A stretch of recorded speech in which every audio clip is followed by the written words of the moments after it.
సింపుల్గా టమాటా ఉల్లిగడ్డ కర్రీ అయితే చేస్తున్నాను. పరోటాలు ఎంబడి చపాతీలు ఎంబడి చాలా బాగుంటుంది. 10 నిమిషాలలో చేసుకోవచ్చు ఈ టమాటా ఆనియను కర్రీ అయితే. ఆనియన్ అయితే ఒక పెద్ద పెద్దవి 2 కోసుకొని రెడ్గా ఫ్రై చేసుకున్నాను. కొద్దిగా అల్లం పేస్ట్ కూడా వేసుకున్నాను దాంట్లో.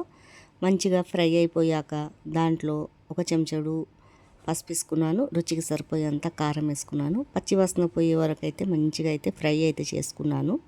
తర్వాత చిన్న చిన్న ముక్కలు ఒక పెద్ద టమాటాలు 4 అయితే కోసేసుకున్నాను. దీంట్లోనే వేసి మంచిగా అయితే కలిపేసుకుంటున్నాను. దాంట్లో ఉప్పు కారం పట్టేలాగా. టేస్ట్ మాత్రం చాలా బాగుంటుంది. పరోటాలు చపాతీలు ఎంబడి మంచిగా అనిపిస్తుంది తింటే. వేడివేడి అన్నం ఎంబడైనా తినవచ్చు.